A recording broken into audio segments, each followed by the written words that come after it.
tarde. Bom, é com muita alegria, um coração mesmo cheio de satisfação, alegria, que recebemos no dia de hoje o professor Jeremy Kilpatrick. O professor Jeremy Kilpatrick dispensa comentários por toda a sua obra, que todos os estudantes de educação matemática no mundo conhecem, e, para além disso, por conta da sua humanidade, da sua maneira com que ele se relaciona e que ele ajuda os países de Latinoamérica e os países em desenvolvimento. Ele está sempre pronto a nos estender a mão e ajudar os nossos estudantes e todos aqueles que, de alguma maneira, vão à Geórgia consultar o professor Kilpatrick, ou quando lhe é pedido ou encomendado um trabalho de modo a colocar de uma maneira clara, como bom comunicador, além de grande cientista que é, o que é educação matemática. Educação matemática, como nós sabemos, é uma área nova e que se põe muitos problemas quando nós temos que delimitar ou definir essa área. E o professor Kilpatrick tem sido uma das pessoas que tem efetivamente trazido uma contribuição ímpar nessa direção. Então, nossos agradecimentos ao professor Kilpatrick por ter vindo ao Brasil, por ter deixado a sua família nos Estados Unidos para passar esses dias conosco. Muito obrigada, Kilpatrick. Você é realmente muito, muito especial. E todos os brasileiros querem muito bem a você. O nosso laureado Prêmio Felix Klein 2007. Uma salva de palmas bem grande.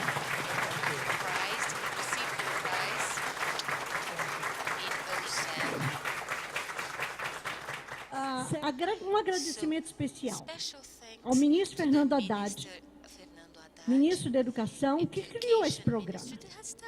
Criou o programa da Escola de Altos Estudos para trazer ao Brasil, possibilitar à comunidade científica um contato com grandes cientistas, ganhadores de prêmios Nobel, medalha Fields, medalha Felix Klein, medalha Freudenthal, e de modo que a pós-graduação brasileira possa, em contato com esses grandes cientistas, dar um passo à frente e que nós possamos contribuir com a produção do conhecimento em todas as áreas.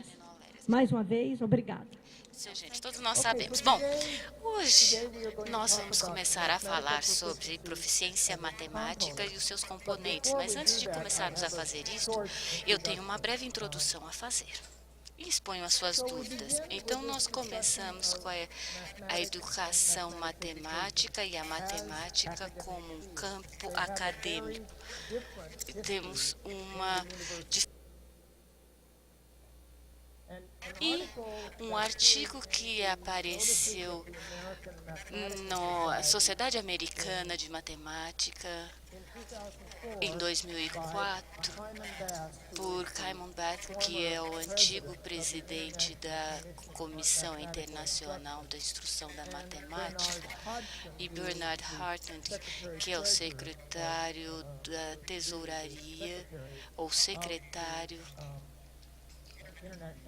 da Comissão Internacional, e eles escreveram um artigo explicando aos matemáticos o que é a Comissão Internacional e a Comissão Internacional do Ensino da Matemática é, e eles puseram a pergunta, o que é, por que temos e para quem é direcionado isto. Então, pegamos uma citação desse artigo que diz que a educação matemática e a matemática são fundamentalmente diferentes como domínios de prática e escola. Eu acredito que todos concordamos com isso. Então, como escrevemos essa diferença é muito interessante. A interseção histórica principal foi a indução e o preparo da matemática avançada para a pesquisa matemática e seus cientistas, e isso tanto para os níveis pós-secundário e primário, onde a maioria dos professores que ensinam matemática, a educação matemática trata o ensino de uma forma mais séria do que a prática profissional, exigindo dedicação no treinamento e certificação. Então, foi isso que eles descreveram como sendo a diferença primária entre os dois. Então, durante o último século, mais de 100 anos, em muitos países, temos visto o desenvolvimento da educação da matemática. Nós temos visto a educação matemática se tornando um campo dentro da universidade, como aqui no Brasil ocorreu. E vem à universidade numa taxa diferente em diferentes países, dependendo, então, de como os professores estão sendo preparados e se as universidades são os lugares onde isto ocorre ou não. Então, por exemplo, muitos, no início do século XXI, em muitos países, as instituições secundárias, onde geralmente os professores costumavam ser treinados, a maioria, por exemplo, dos professores eram treinados nas instituições secundárias, eles desenvolveu-se então para instituições de educação mais alta, no início e no final do século XIX, mas na verdade ocorrendo no início do século XX para a maioria destes. E conforme isto ocorreu, você tem pessoas nas universidades que eram responsáveis pela educação dos professores. Essas pessoas precisavam ser professores universitários, eles precisavam escrever sobre algo, tinham que fazer pesquisa sobre algo. Então, a educação matemática começou a se desenvolver como um assunto universitário, mas esse desenvolvimento tem sido muito vagaroso e em alguns países ainda está ocorrendo de uma forma muito vagarosa. Então, em muitos países, por exemplo, existiam coisas como escola normal. Nós tínhamos o normal. Sim. Então, a escola normal, isso não significa comum, ordinário, significa que haviam determinadas normas para práticas que os professores tinham que aprender. Os professores tinham que ter conhecimento dessas normas. Então, os países tinham essas normas. Escola normal, que era uma instituição separada da universitária, não era parte destas, não era per se uma universidade, mas gradualmente, em muitos países, se desenvolveram faculdades de professores. Foi isso que ocorreu no meu país. E depois, em alguns casos, a faculdade do professor se tornou uma universidade. Em outros casos, como na minha, se tornaram parte. Era uma faculdade como parte de uma universidade. Então, nós temos vários tipos de arranjos para o treino de professores. Nós temos departamentos de educação, nós tínhamos departamentos de educacionais, escolas educacionais e nós temos faculdades como a minha, que eram de educação. E hoje, até os dias de hoje, em alguns países que não são tão desenvolvidos economicamente, porque você precisa de um certo nível econômico ou desenvolvimento econômico para isso, professores primários ainda têm um curso curto em uma instituição secundária, e isso ainda ocorre em alguns lugares e em parte de alguns países. Mas em países com desenvolvimento econômico mais adiantado, existem programas universitários para professores, e é lógico, existem outros arranjos que ficam entre aqueles dois extremos, ou ainda no secundário, ou totalmente inserido na universidade. Então, a educação profissional de professores é o que foi responsável por pegar o nosso assunto e colocando então, essa matéria dentro das universidades. Agora, isto é o resumo. Como prática, a educação matemática se desenvolveu dentro de uma variedade de estruturas acadêmicas, quer seja normal, universidades ou o que fosse. Mas como um campo de estudo, algo que os professores fizeram, eles fizeram dentro de uma universidade, uma escolaridade, dependendo, digamos, se você está olhando na prática ou num campo de estudo. Aqui eu quero repetir as palavras de Len Steen, que é um matemático no College St. Olaf, no Estado. Para um matemático, a matemática é a ciência da quantidade e espaço, a ciência de relações, a ciência que retira as conclusões necessárias, a ciência dos padrões. É isso que ele quer dizer, ele fala em outro artigo. Mas se eu pegar o livro de Corantham Roberts sobre o que é matemática, é o nome do livro, você sabe como eles falam sobre matemática. Eles usam termos como este, é uma ciência de um certo tipo, de uma certa área. Veja o que Steen disse. Agora, a matemática é especial, é singular, é única. É assim que os matemáticos acham. É um paradigma platônico, no qual há simplesmente perguntas de critério não questionável. Isso pode não ser exatamente o que vocês concordam, mas é o que ele disse. E sempre ele oferece uma lente, e a pessoa pega a lente para olhar o mundo. Ele está escrevendo uma revisão num livro sobre educação da matemática. Ele está fazendo esse contraste. Essa é a sua visão da matemática. É uma coisa especial, singular, única. Para a educação da matemática, de acordo com Steen, matemática é plural. Matemáticas. A matemática, quando você vê a direção, ela pode ser reversa. Uma pessoa olha para a matemática através de lentes, as lentes do mundo. É o que diz Steen. Não é simplesmente como se fosse um corpo de um conhecimento, uma parte de um conhecimento. Assim, nós podemos fazer perguntas. É a matemática educação? Matemática é uma disciplina bem estabilizada, definida, com objetos de estudo definidos, métodos aceitáveis e aceitos. Isso já foi explicado antes. Nas escolas da Babilônia, por exemplo, naqueles países, digamos, há muito tempo já se pensa assim, assunto de alto nível de educação é a matemática. A didática da matemática é um mundo, é uma palavra que as pessoas às vezes usam na didática. Quando eu tentei traduzir a didática como educação de matemática, meus amigos franceses falaram, olha, não é a mesma coisa não, hein? Agora, para algumas pessoas, como José Badawi, Rob Miller e outros, a didática da matemática é vista como uma disciplina por alguns, ou se não, simplesmente uma disciplina que está emergindo. A educação da matemática é algo que está emergindo. E aqui veja o que Steen disse. Veja se vocês concordam. Apenas quando a educação da matemática, as pesquisas nessa área produzem uma teoria do pensamento matemático que convence e explica certos fenômenos observados, aí ele se tornará uma disciplina verdadeira, acadêmica e aceitável. Então, o que ele está falando? É que a educação, quanto à matemática, não é uma disciplina. Vou ver o que vocês acham, se é ou não.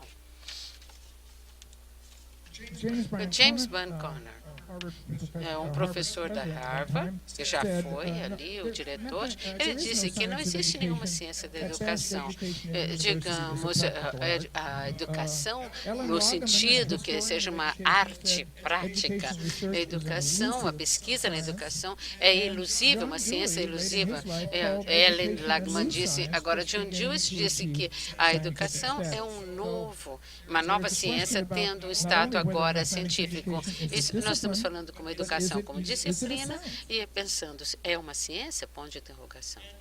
E nos Estados Unidos, eu vou voltar mais tarde sobre esse assunto, um outro dia, mas nós vamos falar agora sobre um comitê do National Research Council, que foi um livro publicado em 2002, muito controvertido. Se fala que matemática quanto à educação não é ainda uma ciência, digamos, se diz que educação é ciência, mas Steen, como eu falei, ainda está questionando isso.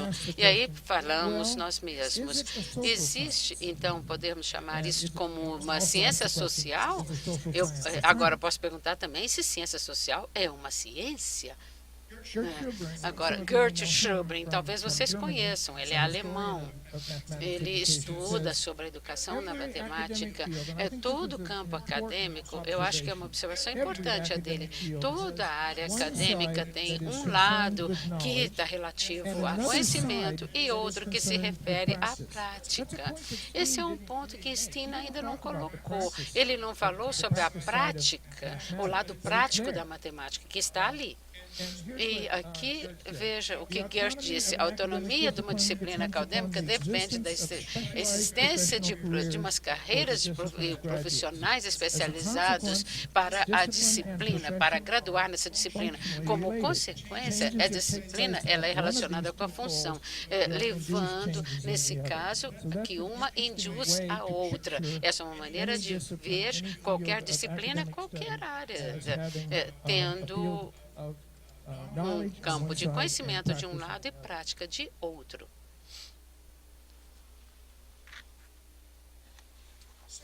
Assim, eu gostaria de tomar uns minutinhos com vocês para vocês falarem com os seus colegas aqui na sua área.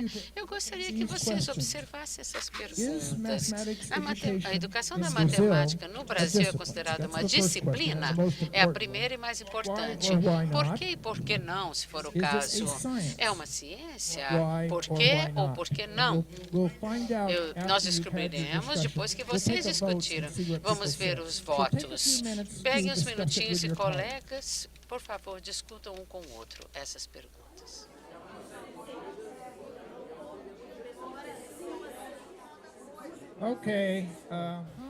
Quantas pessoas aqui disseram sim? No Brasil, a educação da matemática é uma disciplina. Levantem a mão.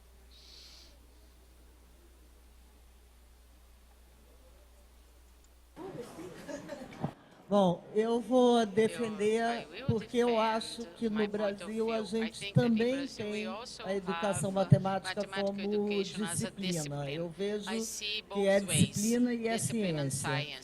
Várias universidades, faculdades estão introduzindo na licenciatura disciplina chamada educação matemática.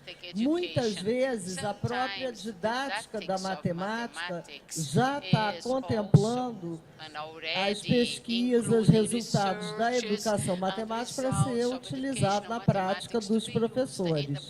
Então, é por isso que eu defendo que no Brasil tem sim, e aqui a gente estava conversando, eu listei muito rápido do que eu lembrava, 8 universidades em vários estados do país que têm essa disciplina de educação matemática, ou tendência na educação matemática, mas ela existe enquanto disciplina.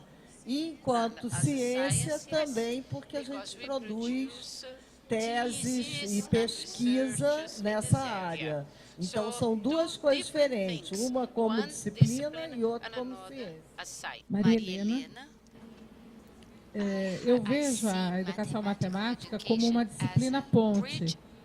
Ela tem um objeto de estudo próprio e ela se serve tanto dos conhecimentos da área da educação como da área da matemática, mas para estudar um objeto específico que são os processos de aprendizagem, de ensino de aprendizagem de conteúdos matemáticos em um espaço específico que é a escola. Então, eu vejo como uma disciplina, sim, uma disciplina ponte, que tanto recebe conhecimento dessas áreas, como pode devolver conhecimentos a essas duas áreas das quais ela tem o maior base. I said that was the last comment, but I'll give the last comment to Tanya. Bem, na realidade, eu acho que o ponto de partida é o que, para cada um de nós, quer dizer disciplina. Então, como para mim, educação matemática é uma área constituída, tanto é uma área que na CAPES, que é a divisão do Ministério, que avalia e diz a política do pós-graduação no Brasil, Nós temos, assim como temos uma área matemática e nós temos uma área educação, nós temos uma outra área, ensino de ciências e matemática. Então, é uma área, sim. É consenso? Não. No Ministério da Educação, ela é uma área. No Ministério de Ciência e Tecnologia, ela é uma sub-área dentro da educação. Bom, por que ela não é uma disciplina na minha concepção? Porque, para mim, uma disciplina, como eu sou muito mais velha que todos vocês, é assim, álgebra linear é disciplina, cálculo é disciplina, análise é disciplina. Então, eu tenho alguns conteúdos muito delimitados. Você pode ter aproximações, variações à direita ou à esquerda, na limitação desse conteúdo, mas você tem uma certa abrangência ao considerar esse conteúdo. Quando você trabalha com álgebra linear, ou quando você trabalha com funções analíticas, ou quando você trabalha com topologia.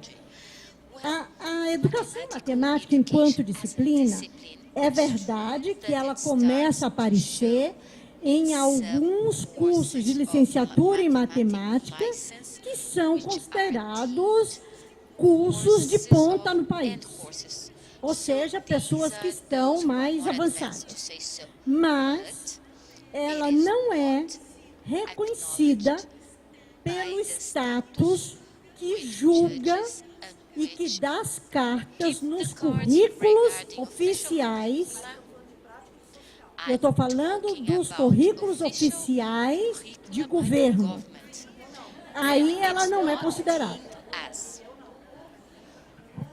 Okay, well, I got you started anyway. Já começamos, né?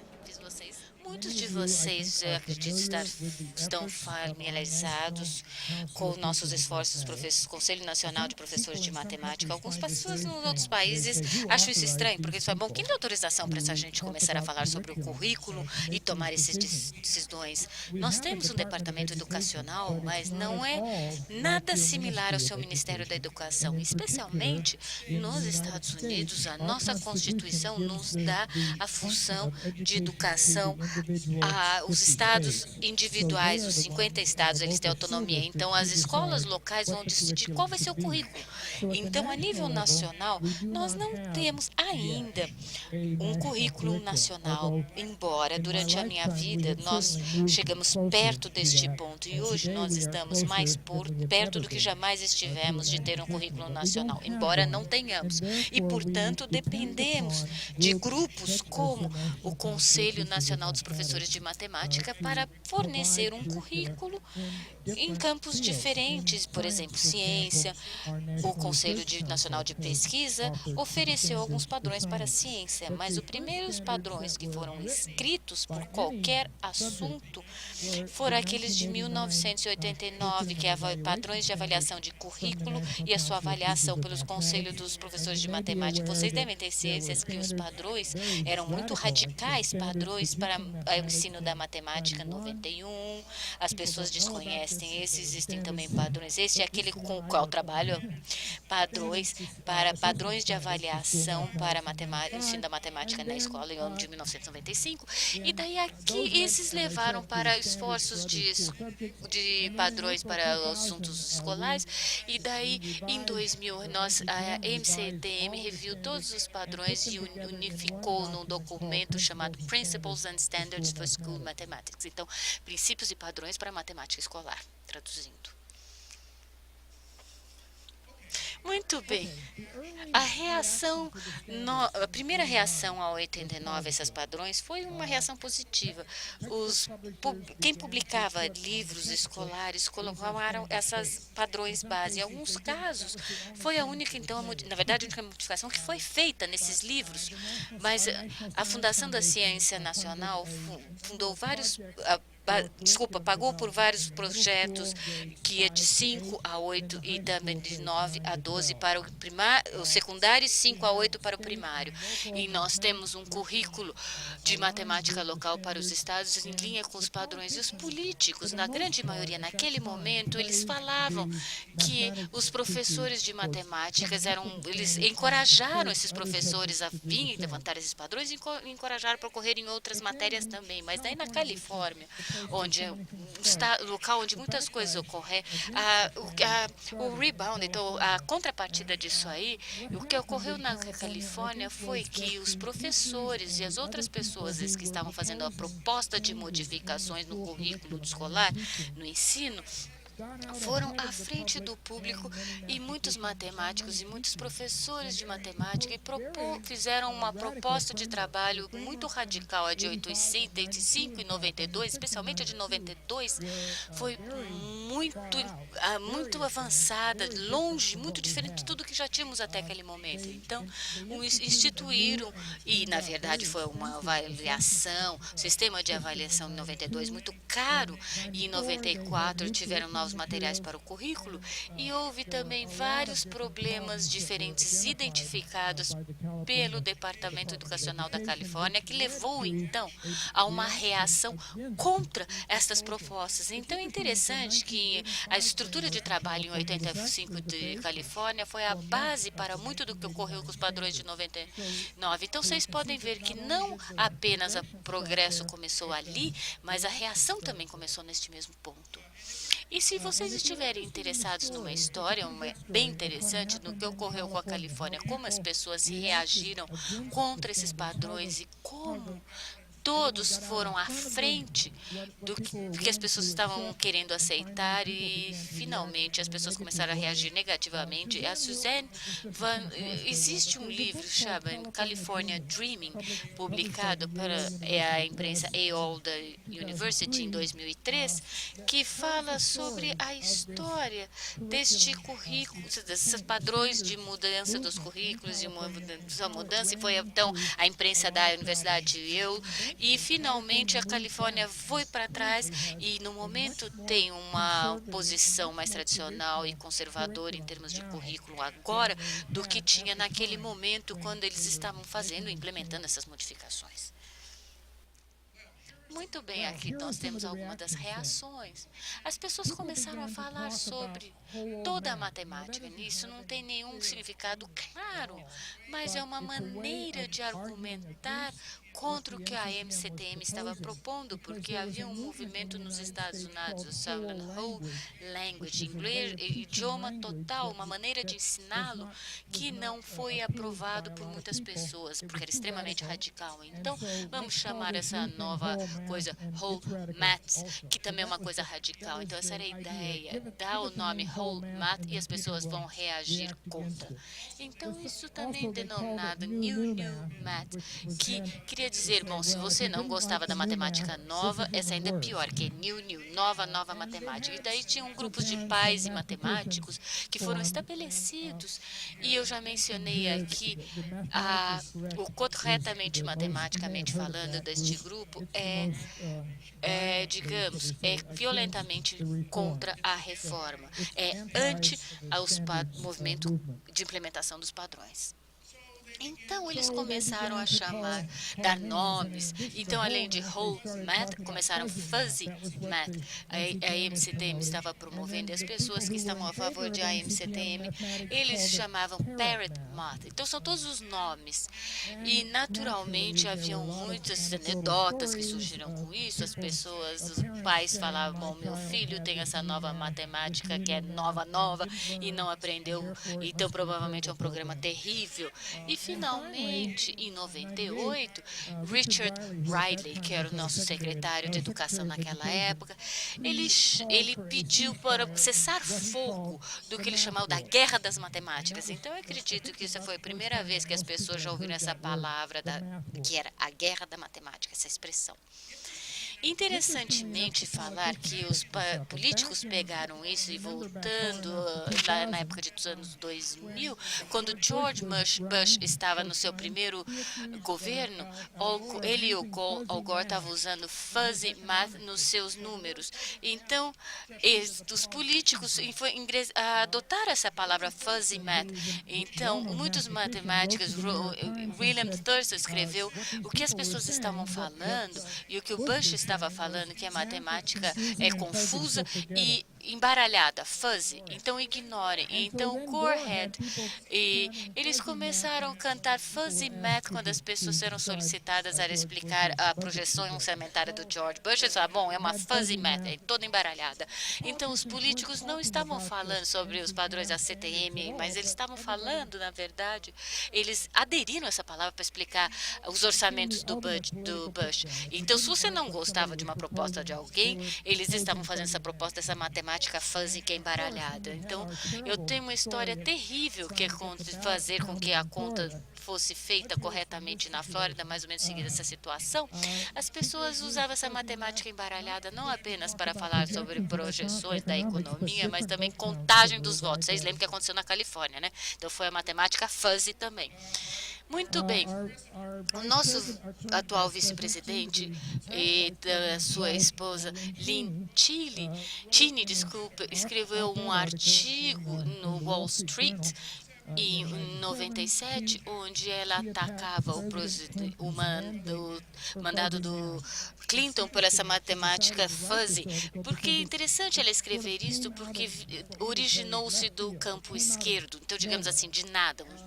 Então, o que ela falou então, a faculdade de educação, porque lógico, eles são culpados de tudo. Então, a faculdade de educação e da NCTM, eles são responsáveis do que ela chamava de whole math, matemática total, e a instrução, e desenfatizou as habilidades computacionais. Então, o que ela queria dizer com isso? Que era aprendizado cooperativo, mas uma abordagem mais aplicada à matemática, não é nada mais do que o estereótipo de que voltar da matemática total através da pesquisa e também uma anedota que nem merece receber um nome. Então, aqui pela primeira vez nós temos a pesquisa sendo ingressada na conversa. Então, a pesquisa não é realmente pesquisa, mas sim, antes deste momento, as pessoas ainda não tinham nem mencionado a palavra pesquisa.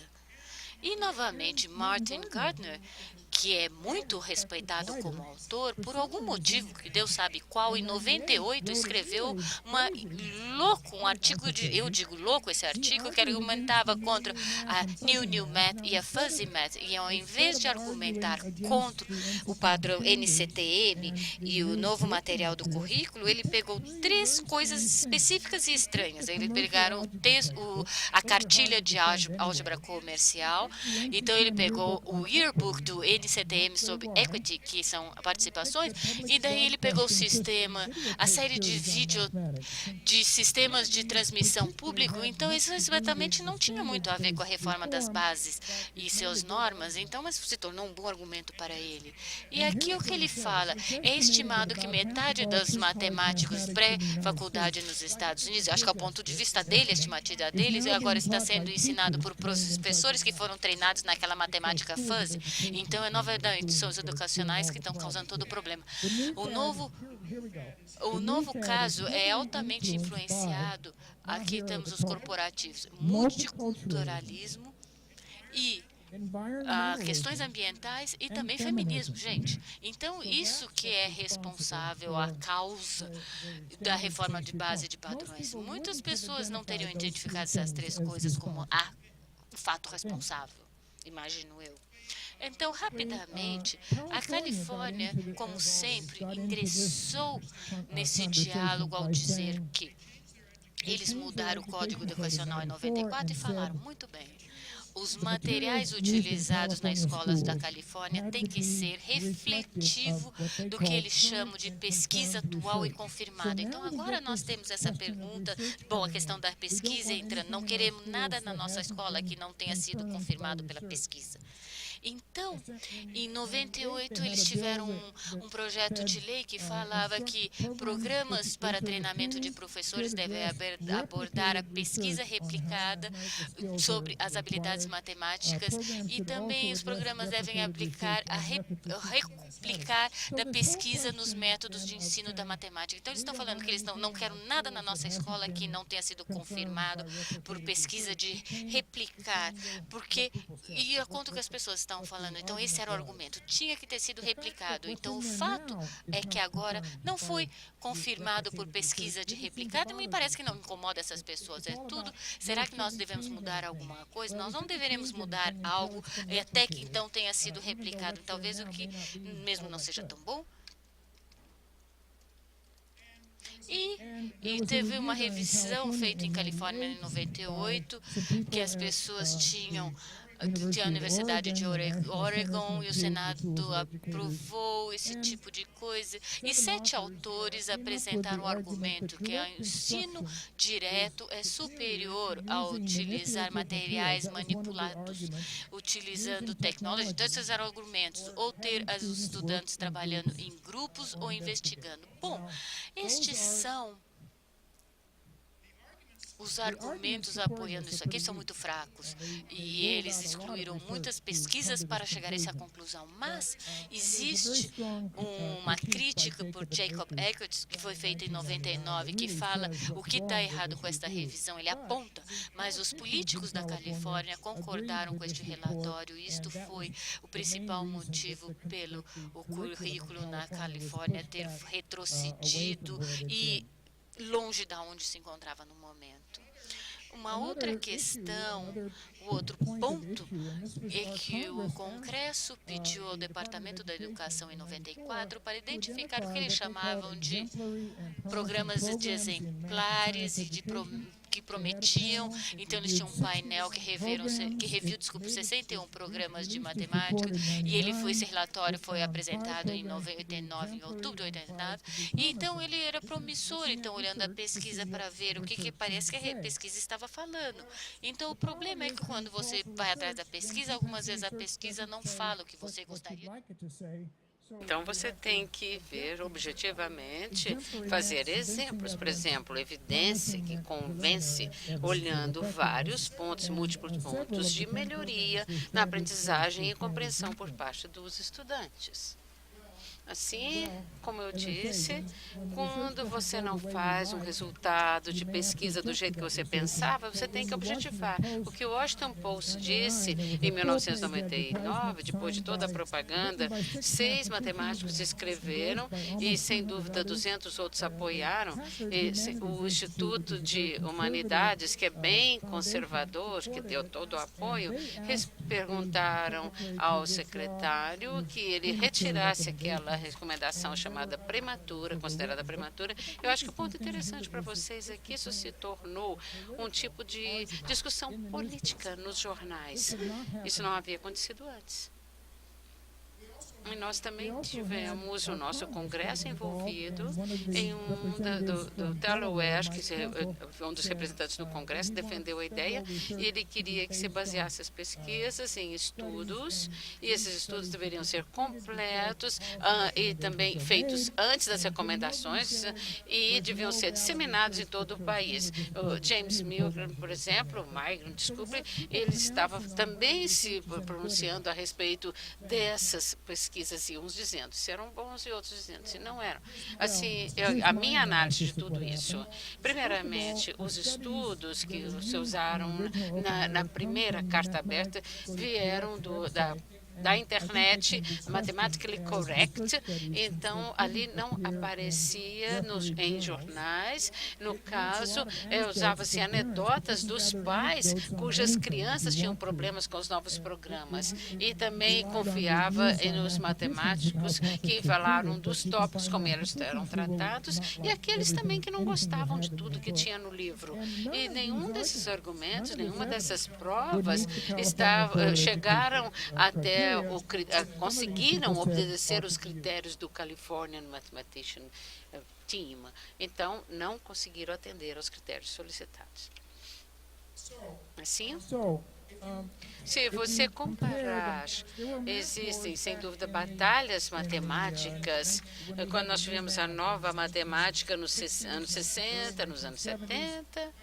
Mas, se você comparar com os dias de hoje, o que houve, havia muito mais a ausência do que nós temos hoje, porque hoje nós temos o envolvimento de financiamento, politicamente nós estamos num ambiente onde há está mais propício, e os políticos conservadores começaram, então, a considerar que as escolas públicas, no caso, estavam sem crédito, usando aquele argumento que aquela matemática confusa não poderia continuar. Na Califórnia, por exemplo, como eu disse, a estrutura e o programa de teste levavam ao que era antes, nos anos 40 e 50, a matemática. Eles voltaram.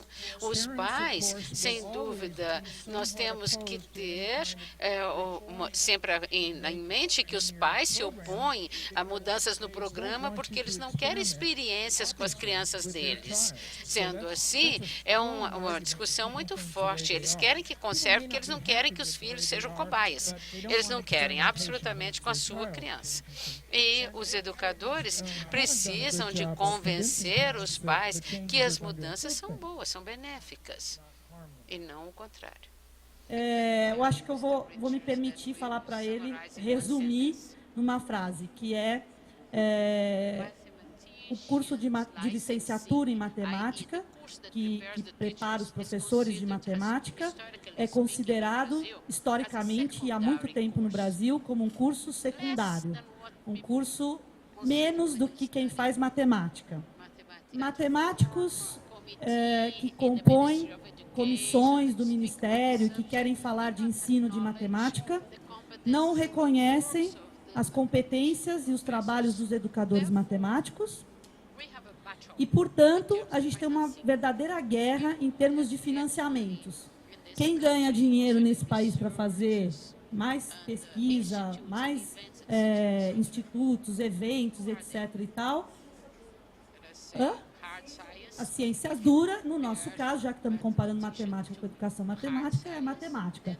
Haja vista que é só dar uma olhada no montante do projeto da Olimpíada Brasileira de Matemática, da Olimpíada das Escolas Públicas de Matemática, que quem coordena, lidera e que quem, entre aspas, entrou nesse programa para fazer é a Sociedade Brasileira de Matemática. Eu acho que também tem uma questão que se refere a tipo de conhecimento, vamos chamar assim, ou área de conhecimento, né? Porque, enquanto o educador, aquele que se preocupa com o ser humano, com o ensino-aprendizagem, fala com autoridade na sua região de inquérito, que é a educação, quando há uma transferência, muitas vezes, deste conhecimento para a ciência matemática, a gente tem um delta aí de impurezas sob o ponto de vista daquele que olha para esses processos visto somente dentro do corpo do conhecimento matemático. E vice-versa, né? Então, coisas que do corpo do conhecimento matemático, da epistemologia matemática, faz sentido para o matemático, pode, na visão do educador, não fazer sentido, porque ele vê isso sendo ensinado e sendo aprendido. Então, me parece que o essencial da guerra está aí, né? Nessa questão da finalidade das áreas, e eu acho que nós só vamos ultrapassar essas pontes no momento em que a gente realmente tentar compreender o educador, entrar na fala dele e entrar na fala do corpo do matemático e conhecer a fala dele. E eu acho que é por aí que está a região de inquérito da educação matemática, que eu acho muito difícil de construir. Sei lá, é a minha visão. Eu reinterpretei o que você falou de uma forma que talvez possa modificar um pouco. Mas eu tenho meus próprios motivos. Na quarta reunião desta sala, nós iremos falar sobre o que nós chamamos de conhecimento matemático para o ensino. E eu acredito que é isso que você está falando, certo? Então, a questão, é como que nós vemos o conhecimento matemático para o ensino como um conhecimento de valor. E existem matemáticos que entendem isso e outros que não entendem isso. Então, vamos... Que, assim, um exemplo muito bom dessa guerra foi no ano que nós quisemos trazer o ICME ao Brasil. E um dos nossos matemáticos disse que nós não tínhamos pesquisa na área de educação matemática, e se a gente estava querendo trazer, porque nós já éramos um grupo muito forte no ICME de brasileiros, de todos os estados aqui do Brasil. Então, essa guerra, ela passa para a gente em diferentes níveis. Passa dentro da escola, passa na universidade, passa a nível de pesquisa e a nível de política. E essa política hoje das Olimpíadas está sendo rebatida pelo ministro Fernando Haddad com o Observatório da Educação. Então, na verdade, o país está gastando 2 vezes o que podia fazer com um dinheiro só. Amount of money. Então, na verdade, eu acho que eu já ouvi essa história antes. O PowerPoint está tudo ali pronto, sentadinho, você sabe para onde está indo, mas é um processo muito longo. Então vamos ver onde podemos chegar, certo? Então vamos começar novamente. Então nós passamos agora para o estudo do aprendizado da matemática, que deve ser, na verdade, a parte principal desta sessão, mas com certeza vamos conseguir abordar grande parte do material. Quantos de vocês já ouviram falar do estudo da aprendizado da matemática? Muitas das leituras que vocês têm é um resumo executivo do relatório deste estudo. A partir deste resumo executivo, você pode ter uma ideia do que o estudo fez e quais foram os achados. Estudo sobre aprendizado da matemática. Então, muito bem, a história começa com essa noção da toda whole language, whole math. Então, toda a matemática. Então, a história começa com o debate do idioma. Houve uma preocupação nos Estados Unidos, que vocês já conhecem, que o inglês não é um idioma fonético. Então, tentar ensinar o idioma inglês através da fonética talvez não seja necessariamente uma boa ideia. Algumas fonéticas são importantes, mas, digamos, um tratamento completo via fonética geralmente não é uma boa ideia. Então, existe uma alternativa que foi apresentada por professores de idioma que chama Whole Language. Então, em 95, houve guerras de leitura de uma forma igual ao que ocorreu com a Guerra das Matemáticas. O Departamento da Educação e de Serviços Humanos solicitou a nossa Academia Nacional de Ciências para estabelecer um comitê, formar um comitê para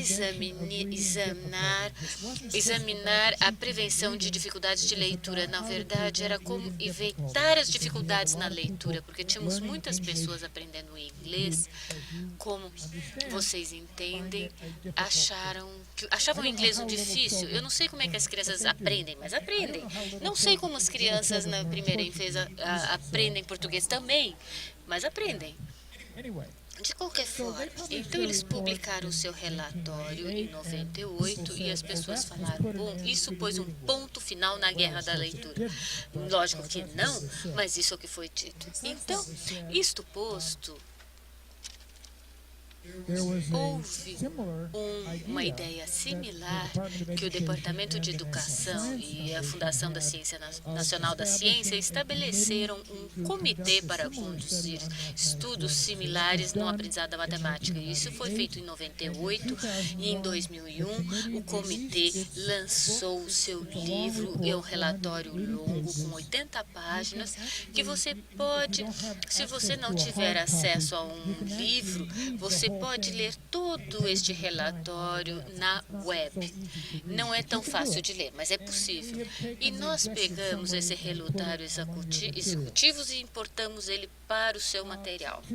De forma a obter os resultados desse estudo a um público maior, em 2002 o comitê lançou 52 páginas via relatório em como ajudar as crianças a aprender matemática. Isso também é disponível na web e uma cópia foi enviada a todas as escolas do país utilizando fundos obtidos através de uma fundação. Isso que se denomina o relatório popular. Então, o nosso grande, a gente chama de relatório não popular. Eu gostaria de falar duas palavrinhas sobre a nossa Academia Nacional da Ciência, porque ela é diferente daquela Academia Nacional de Ciências que existe em outros países. Em quase todos os países tem uma academia de ciências que honram os seus cientistas principais. O que nós fizemos foi ligeiramente diferente. Então, além da academia com 1.800 associados, nós temos a ideia de que nós vamos solicitar essas pessoas pedir o seu conselho sobre qualquer questão que o governo norte-americano, especialmente o Congresso, quer uma resposta. Digamos, se eles querem saber algo sobre a utilização do fumo, se eles querem saber algumas coisas sobre segurança das rodovias, se eles querem saber da prevenção da AIDS, independente da pergunta, nós temos o Conselho de Pesquisa Nacional, que é uma organização separada, que faz os estudos para utilizando pessoas que pertencem à Academia de Ciências. Então, e outras pessoas também. Isso tem ocorrido já há um certo tempo. A nossa academia foi fundada por Abraham Lincoln em 1863, mas o Conselho de Pesquisa é mais recente e foi fundado em 1916.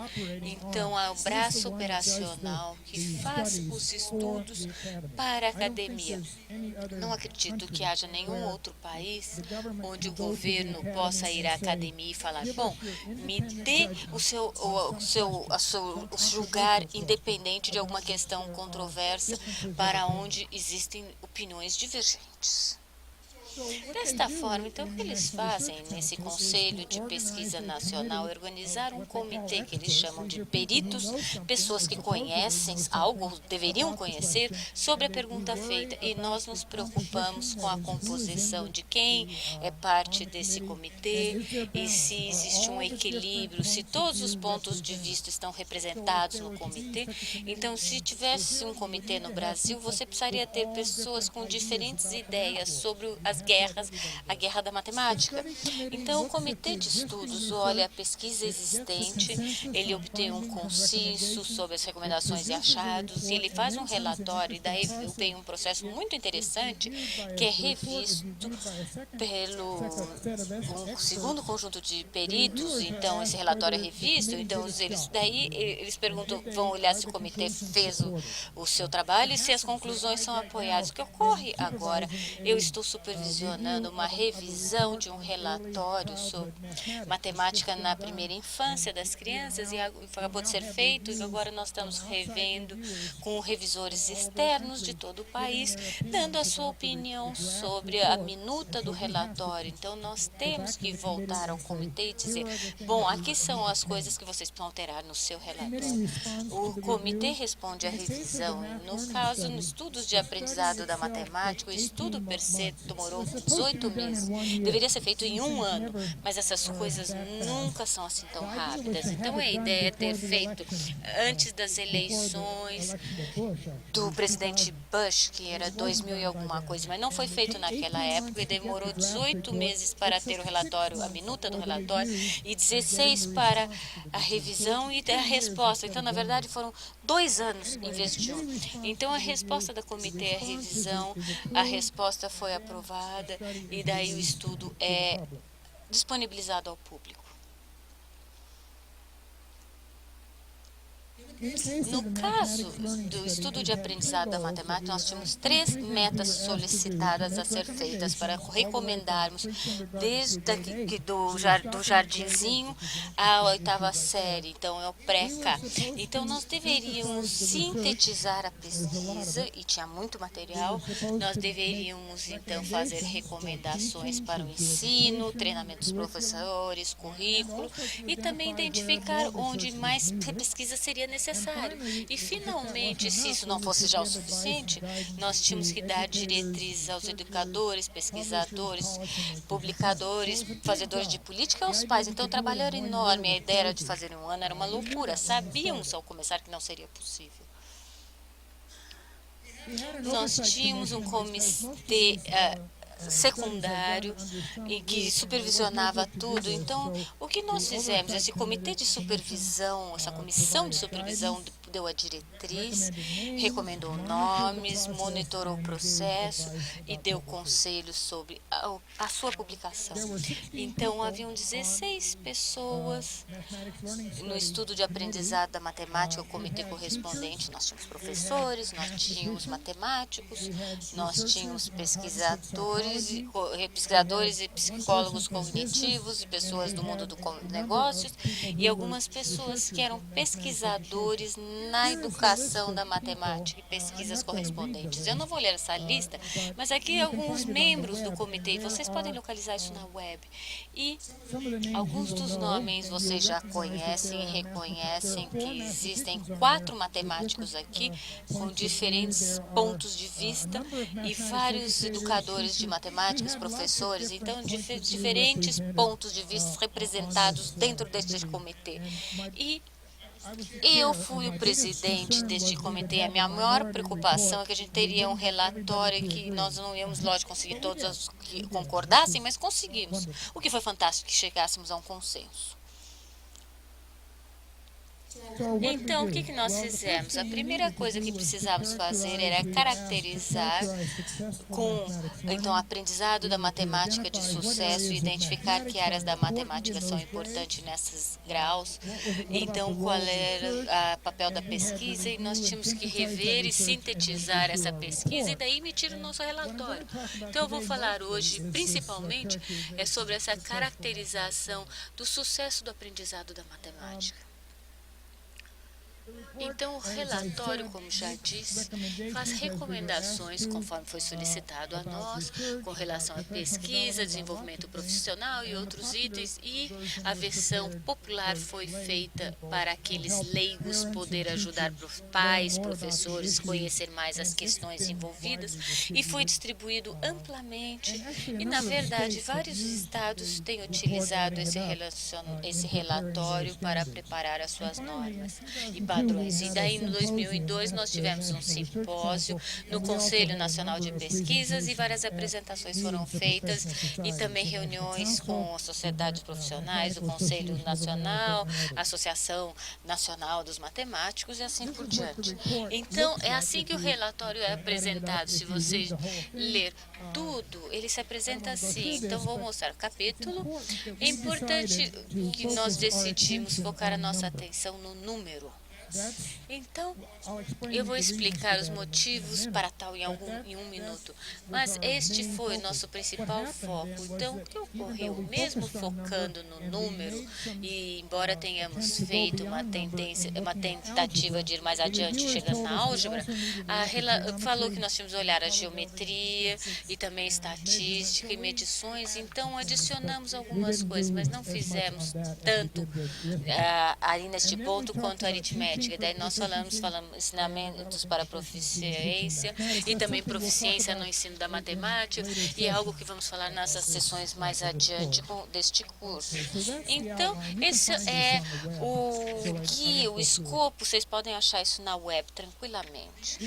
As questões enfrentadas foi quanto digamos, do pré até grau 8 podem ser considerado. Nós olhamos os números, mas não podíamos excluir totalmente outras partes da matemática. Então, como definir uma matemática de sucesso e o seu aprendizado? E como nós podemos definir um aprendizado da matemática de sucesso? Então, nós focamos no número por vários motivos. Em primeiro lugar, como é verdade, tenho certeza que mesmo se repete no Brasil, o número está no coração de toda a matemática do pré até o 8º grau. Então, a maioria dos professores passam tempo fazendo e as crianças passam a maior parte do seu tempo aprendendo. E, na verdade, existem muitas controvérsias no ensino da matemática. Muito da guerra da matemática nos Estados Unidos é quanto o número e a aritmética têm sido ensinado. E, na verdade, não, é o mais investigado em termos de currículo escolar. É parte do currículo que tem mais pesquisa. Estamos falando do pré até o 8º grau. E leva a álgebra, como conhecemos, e é conectado a outras partes do currículo. Então, é importante olhar como uma parte central. Mas, francamente, o principal motivo de termos focado no número foi que foi uma escolha pragmática, porque nós tínhamos tempo muito limitado. Nós não tínhamos tempo de rever toda a literatura da pesquisa em todos os assuntos. Embora os pesquisadores solicitassem mais sobre esses outros tópicos, nós fizemos o nosso melhor trabalho, acredito tenha sido feito no número. Então, daí o motivo de focarmos nisso. Então, agora eu gostaria de fazer a pergunta: como decidimos o que nós desejamos falar com o sucesso do aprendizado da matemática? Então, o que a gente queria dizer com isso? Então, a ideia principal é que nós definimos o que denominamos. Acho que vocês não conseguem ler, né? As cores não estão muito boas. Bom, nós definimos o que nós denominamos de proficiência matemática. Nós não utilizamos as palavras ser alfabetizado na matemática, porque alfabetizado matematicamente falando tem um significado mais limitado e restritivo nos Estados Unidos. Não falamos números, seria melhor, mas os ingleses usam essa palavra, mas não é, ela é desconhecida nos Estados Unidos por professores. Então, ser alfabetizado nos números, então, ter um master nos Estados Unidos, e ele é usado para outras coisas e não numa forma muito boa. E a mesma coisa com competência. Então, numeração, ser um master e competência. Competência também tem um outro significado. Todas essas palavras têm problemas e proficiência tem problemas seus também. Mas parece ter menos problemas do que essas outras palavras listadas. Então, numeração, ser um master, competência. Por isso que nós escolhemos a palavra proficiência. Então, o principal argumento estratégico nosso foi que nós não queremos este debate do que significa conhecer a matemática, ingressar num debate somente, estamos falando sobre habilidade versus o entendimento, que muitas pessoas falam. Ou você tem que ter habilidade ou ter um entendimento, ou será que habilidade antes do entendimento ou habilidade depois do entendimento? Então, muitas das guerras da matemática, pelo menos nos Estados Unidos, vão a essa escolha binária. Ou você tem que ter habilidade, ou você tem que ter aprendizado, ou só posso ensinar para habilidade e entendimento. Eu não posso ensinar o entendimento per se. Então, existe essa questão e nós falamos, bom, não é habilidade, é apenas, não é entendimento apenas, mas é habilidade e entendimento e outras coisas. E escolhemos três coisas mais, que essa é uma questão onde esses 3 outros vieram, mas foi o que o comitê finalmente decidiu. Podiam ser 6 coisas, 4 coisas, mas terminamos com 5. Mas a ideia principal estratégica era distanciar desse binário habilidade e entendimento, que era muito da raiz do debate. Eu não sei se é verdade no Brasil isso, mas com certeza é o fato nos Estados Unidos. Então, nós falamos sobre... Nós estamos falando de 5, pensando numa corda, então os cordões da corda, 5 cordões todos entrelaçados, então tem que ser desenvolvidos em concerto, juntos o tempo todo. Nós utilizamos esses cordões para definir metas de aprendizado para todos e permitimos o mesmo argumento argumento, você pode argumentar se são bom ou não, mas o que fizemos foi que utilizamos o mesmo argumento para falar sobre proficiência e ensinar proficiência em matemática, e daí nós aplicamos isso ao ensinar professores. Mas nós fomos criticados, mas fizemos assim mesmo. E nós utilizamos também a noção de proficiência matemática para organizar a maneira como nós sintetizamos a pesquisa e também para demonstrar aonde a pesquisa estava falha. Então, essa ideia desse cordão e todos os seus fios interlaçados foi importante para nós. E aqui nós temos o quadro que utilizamos, a metáfora utilizada é uma corda e tem 5 cordões, e vou passar pelos 5, mas esta ideia é tentar auxiliar as pessoas a entender que existe mais a aprender a matemática do que desenvolver a habilidade. Tem mais em aprender matemática e desenvolver o entendimento. Então, para usar a matemática, você tem que poder fazer outras coisas. Então, adicionamos competência estratégica, arrazoado, adaptativo. E aqui estão, então, 5 pontos dessa corda. Digamos, primeiro, compreensão conceitual, entender o conceito matemático, operações e relações. Eu tenho certeza que vocês têm isso no seu currículo. Eu não conheço, mas eu sei. Agora, quanto à fluência procedural, as pessoas sabem que dos padrões de 98 enfatizam isso, e nós dizemos que é importante para as crianças usar as suas habilidades de desenvolvimento, de procedimentos, flexibilidade nos procedimentos, precisão e eficiência. E também temos a competência estratégica, como é que se resolve problemas matemáticos. Então, seria a solução de problemas colocados aqui nesta ponta da corda. E é lógico que temos solução de problemas em todos. Quanto ao raciocínio adaptativo, digamos, a capacidade para o pensamento lógico, nós sabemos que existem muitos tipos de raciocínio. Nós queremos que a matemática aborde todos esses na escola. Coloquemos, quando nós falamos sobre refletir, pensar, explicar, justificar, são maneiras de raciocinar. E, finalmente, a colocação produtiva, digamos, você vê como o uso sensível e correto da matemática seria a inclinação habitual da matemática para levar à eficiência. Eu sei que isso aqui há uma controvérsia, porque os matemáticos pensam, nós não precisamos disso aqui, não é parte do aprendizado da matemática, é sobre ética e emoção e atitude. Nós não precisamos disso, mas os professores do nosso grupo disseram sim, para desenvolver os estudantes, eles terão proficiência em matemática. Digamos, se eles não gostarem, eles vão ter que aprender através desse método. Então, fizemos o nosso trabalho bem feito. Isso é importante para o professor de matemática. A disposição se tornou, então, parte do que nós colocamos ali. É, sem dúvida, um ponto difícil. Existe menos pesquisa, mas é importante que falemos nisso e que os professores nos falaram. Se vocês vão falar sobre os mais importantes pontos sobre matemática, nós temos que também conseguir fazer com que os alunos gostem e fiquem com a matemática e não se revoltem contra ela. E a independência do nosso trabalho, as pessoas na Singapura, por exemplo, desenvolveram uma parte dividida em 5, que é bem parecido com essa estrutura. É a estrutura deles aqui na tela. Parece que, quando eu fui a Singapura, me pareceu, depois de fazer um curso ali, depois de apresentar o nosso relatório, eu vi a estrutura deles. Eles não sabiam sobre o nosso trabalho, nós não sabíamos sobre o deles. Digamos, não é nada perfeito, mas é uma correspondência que não é perfeita. Eles colocaram a solução do problema matemático no meio e usaram um pentágono, que nós realmente pensamos nisso. Lá nos Estados Unidos, o pentágono tem outro significado, mas o que eu quero dizer aqui é a figura. Na verdade, pensamos sobre o presidente também, mas a gente gostou mais da corda, né?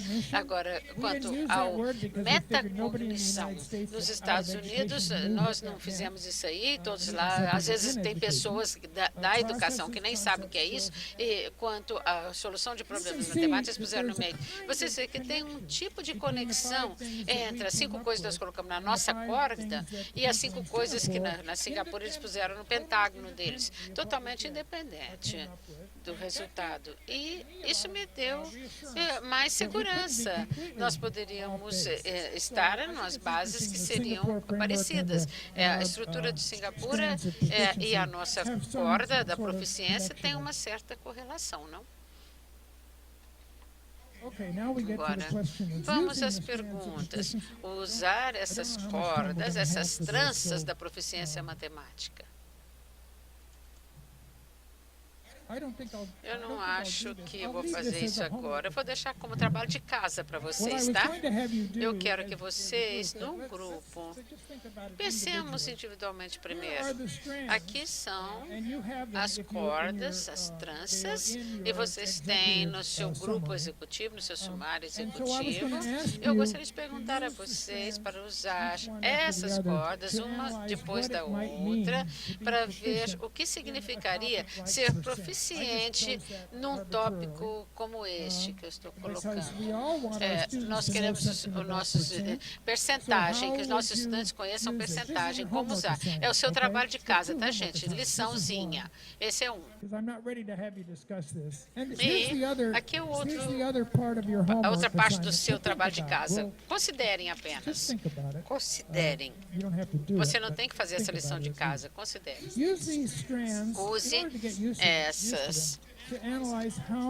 use esses filamentos, essas cordas, essas tendências para ver como vocês vão pegar um livro, olhar o livro que foi usado na escola brasileira para matemática, desde o prézinho até a 8ª série. Como é que se tratou esse tópico? Você pode achar exemplos ali de todos os diferentes filamentos, de todas as diferentes pontas daquela corda, introduzindo aquele tópico. Não, agora não dá para fazer. Lição de casa. Mas eu tenho uma coisa que eu quero falar agora para discutir vocês entre si, e não existe nenhum motivo para ver esses 5 filamentos e essas 5 pontas de corda se vocês não colocarem as suas ideias. Se vocês vão adicionar alguma ponta nessa corda, algum outro filamento a essa metáfora, o que você adicionaria? Eu vou deixar vocês falarem por alguns minutos sobre isso, e aí vocês vão dizer o que vocês acrescentaram, qual outro filamento vocês acrescentariam nessa corda. Eu estou interessado no que vocês acham que está faltando no que eu coloquei. Vou contar um pouco como foi nossa discussão aqui. Nós, aparentemente, encontramos duas, que uma referia-se à questão da aplicabilidade.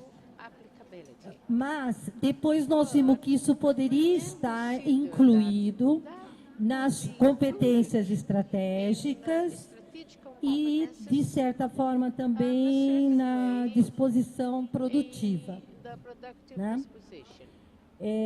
Mas ainda falta alguma coisa. A questão referente à origem dos conceitos, não necessariamente histórica. Agora eu gostaria de dizer, quando você falou sobre origens, me ocorreu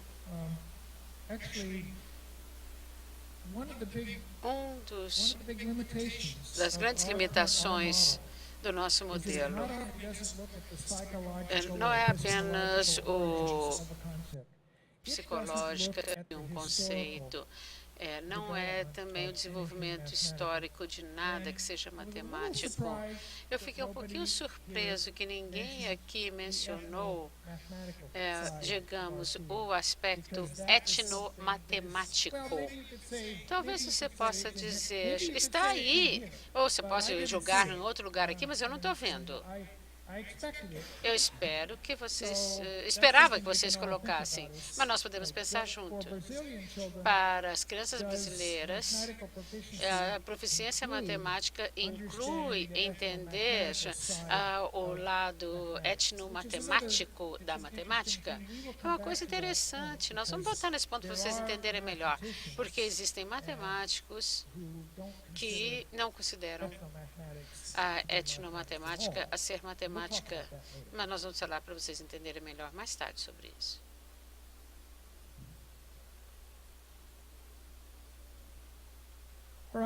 Ok?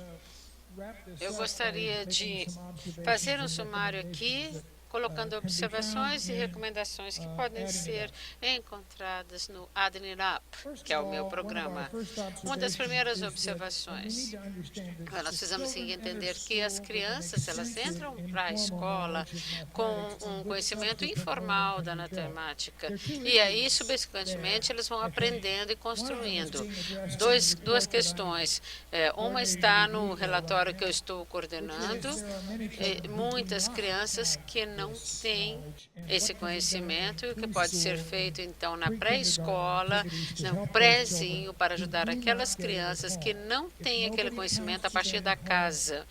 Isso significa, se eles não fazem nada nesse sentido em casa, como nós podemos ajudar no prézinho? Outro ponto seria tirar vantagem do conhecimento informal que nós podemos fazer nas primeiras séries, e muitas vezes nós não precisamos, não tomamos conta disso. E, digamos, quando ao conceito, os conceitos elementares da aprendizagem, seria, então, um dos tópicos do meu livro. Alguns foram bem mapeados e podem ser usados na estrutura. Essa é uma outra área que nós podemos ajudar através das pesquisas, mais do que pensam.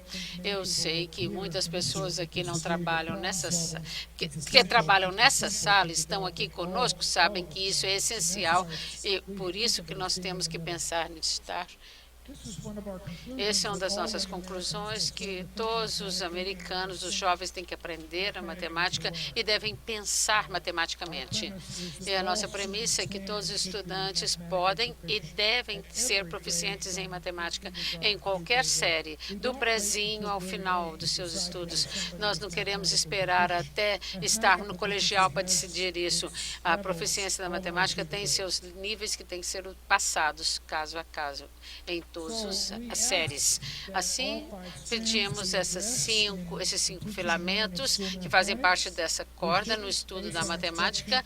Nós temos que basear e guiar a aprendizagem através da memorização, sem dúvida, e temos também que entender a matemática por si, e inventar a matemática por si, às vezes é um abuso. Nos Estados Unidos, o pessoal fica discutindo com isso. O nosso comitê não considera essa posição, que os alunos simplesmente deveriam internalizar, coloquemos tudo que o professor fala e depois inventar. Eu acho que não é nenhum nem outro. O aluno tem que internalizar e tem que aprender e criar em cima daquilo. Quanto ao desenvolvimento do profissional, ele não está bem organizado, não está coerente, não está de alta qualidade. Então, nós discutimos sobre isso no nosso relatório e também colocamos que a escola deve dar apoio aos professores para eles aprenderem junto e melhorarem a sua estrutura. E isso envolve tempo e pesquisa.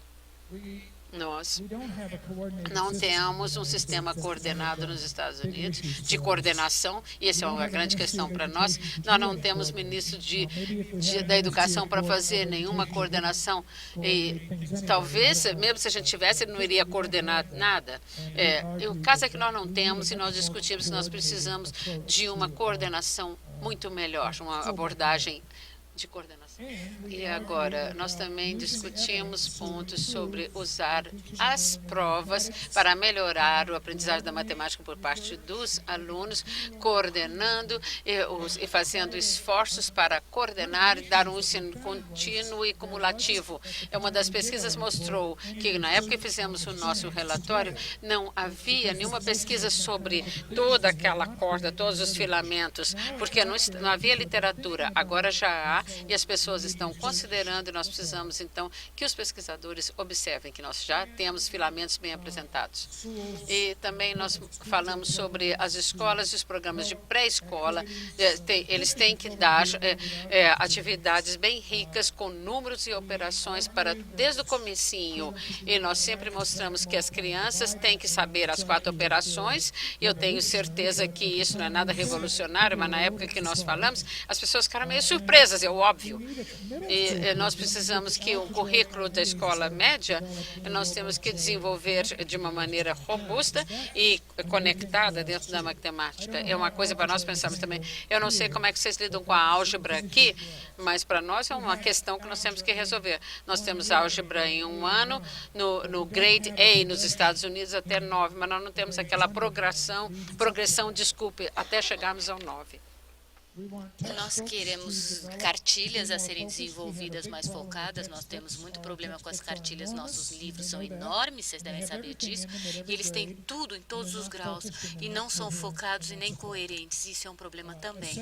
A avaliação deve ser focada também na proficiência matemática, utilizando calculadores e computadores devem ser utilizados de forma a auxiliar o aprendizado dos estudantes.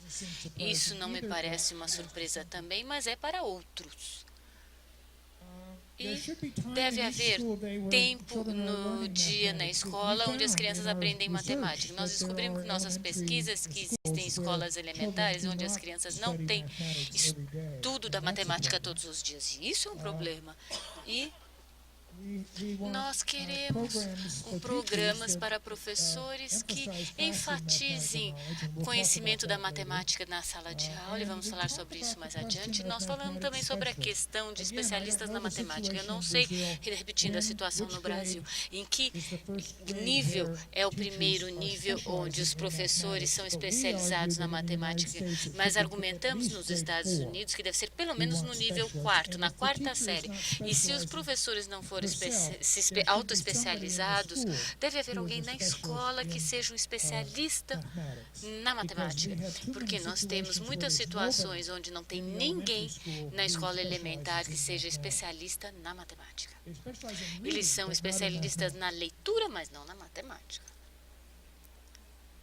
Então, basicamente, nós estamos solicitando uma reformulação de toda a matemática da escola. Então, isso é um resumo, não vou ler, mas é tudo sobre a coordenação, planejamento e utilizando a proficiência como a ideia central.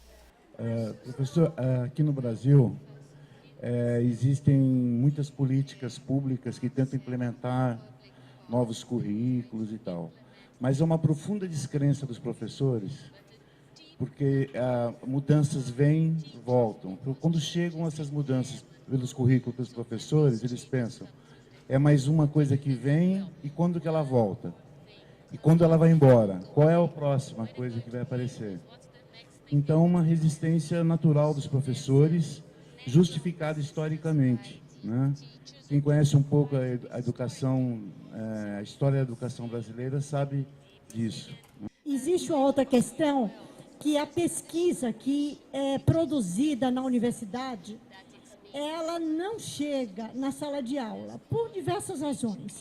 Primeiro, porque a academia, o número é muito menor do que o número de escolas, e segundo, porque quando nós escrevemos o resultado das pesquisas, os professores não entendem o que ali está escrito, porque a representação é outra. Nós temos todos esses problemas também nos Estados Unidos. Sim, nos Estados Unidos é a mesma coisa. Eu não tenho certeza se nós temos o mesmo vaidade grupo. Tem muita vaidade, mas não sei se são mesmo certeza se os grupos sejam os mesmos. Mas a vaidade nós também temos lá. Mas certamente nós temos professores que falam, se eu deixar minha cabeça baixa, isso vai passar por cima de mim e vai passar direto para outra coisa. Então, por que eu devo mudar? Então, baixar a cabeça. Nós também temos esse tipo de problema. Quais são os outros? Aos olhos dos professores, parece que eles não participam das esferas de decisão e de mudanças ou de propostas, e que então sempre é visto como de cima para baixo, né? Então, essa resistência não é nem tanto resistência à mudança, mas é resistência a uma proposta da qual eles não se reconhecem, não entendem muitas vezes e que foi feita de cima para baixo, por outros grupos. E por que essa distância tão grande entre vamos dizer, essas comissões ou a comunidade de pesquisadores e tal? Quando é que a gente consegue fazer uma parceria efetiva, escola, universidade, por exemplo? Por meio de poucos, raros projetos de pesquisa que atendem um grupo muito específico, pequeno, né? E que a gente consegue trabalhar junto. Essa resistência, tem várias pessoas que falam assim, o que essas pessoas, esses pesquisadores da academia sabem que eles não estão aqui no dia a dia da escola e no contexto da escola? Então, há uma certa não legitimidade do nosso trabalho, das nossas pesquisas, né? E em relação a essa estrutura. E que eu acho que tem muito a ver com política pública, e que vai desde a formação até a prática, e também tem uma questão que nos Estados Unidos deve ser a mesma coisa, mas eu acho que tem um problema sério no Brasil dessa dimensão e dos investimentos que se faz em educação e em formação, considerando a dimensão desse país e o número de escolas e de alunos. Só comentar antes de nós ouvirmos a próxima professora, pessoa, eu acredito que todos os países, o número de professores que participam de organizações profissionais é reduzido. Eu acho que geralmente no máximo 5 ou 10%, na melhor das hipóteses. Mas pelo menos nos Estados Unidos, nós tivemos a capacidade de, através da organização dos professores, produzir algum envolvimento dos professores, aqueles que são membros do NTCM, e nós tivemos a capacidade de produzir materiais para os professores, onde pesquisadores e professores juntos escrevem materiais para professores, não é NCTM. Então, nós temos abordado esses dois problemas até um certo ponto. Mais alguma pergunta? Bom, nós temos problemas aqui já suficientes, na verdade, mas, bem, talvez haja algum consolo para vocês no fato de que os Estados Unidos também é um país grande e não faz muito tempo era um país de fronteiras com muitas áreas faltando professores que fossem preparados para isso. Ainda temos um problema na preparo, mas nos últimos 100 anos isso se tornou algo melhorou então. Então, talvez em 100 anos o Brasil terá professores mais qualificados, né? Muito bem, muito obrigado. Eu vejo vocês então na segunda.